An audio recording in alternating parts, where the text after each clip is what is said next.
అల్లాహ్ చెప్పినట్టు విని విధేయత చూపాల్సింది పోయి, ప్రవక్త ముహమ్మద్ సల్లల్లాహు అలైహి వసల్లం వారి యొక్క అడుగు జాడల్లో నడవాల్సింది పోయి, సహాబాల యొక్క అడుగు జాడల్లో నడవాల్సింది పోయి, ఖురాన్ హదీసు మాటలకు తల ఒగ్గాల్సింది పోయి, తన పాడు బుద్ధి ఏది చెబితే అది వింటున్నాడు, ఆ ప్రకారమే నడుచుకుంటున్నాడు. ఏమి ఈ ప్రపంచంలో నిజానిజాలను వాస్తవ అవాస్తవాలను తెలుసుకోవాల్సినటువంటి అవసరం ఎంతైనా ఉంది. ఈ ప్రపంచం అనేది 3 నాళ్ళ ముచ్చట, ఇది శాశ్వతమైతే కాదు. కానీ ఈ 3 నాళ్ళ ముచ్చటలోనే మనిషి మాయలో మోసంలో కూరుకుపోయి తనకు తాను నష్టం చేసుకుంటున్నాడు.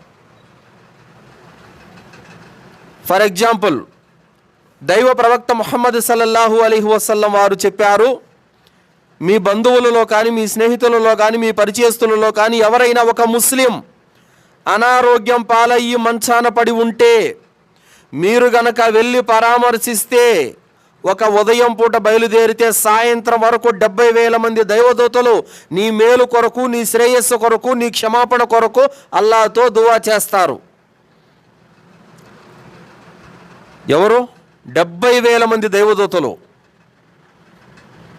సుబ్హానల్లా. అదే సాయంత్రం పూట బయలుదేరితే గనక మళ్ళీ ఉదయం వరకు 70,000 మంది దైవదూతలు నీ మేలు కొరకు, నీ క్షమాపణ కొరకు, నీ శ్రేయస్సు కొరకు దైవదూతలు దువా చేస్తూ ఉంటారు.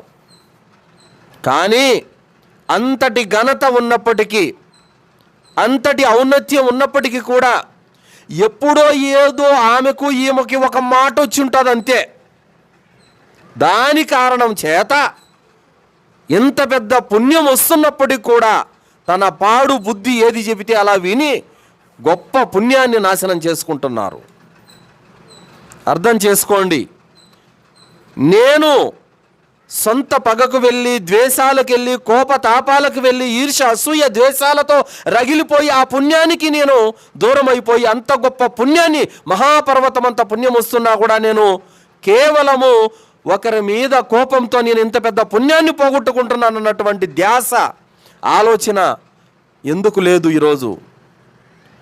చాలామంది అంటూ ఉంటారు, నేను ఒక మాట అంటే పడేవాడిని కాదబ్బా, నేను ఎవరన్నా అంటే పన్ను, ఒక్కసారి నాకు గనక గాయమైతే సత్యంత వరకు నేను మాట్లాడను. ఇది నఫ్సే అమ్మారా చెప్పే విషయం. నఫ్సే అమ్మారా అంటే చెడు మనస్తత్వం చెప్పేటటువంటి విషయం.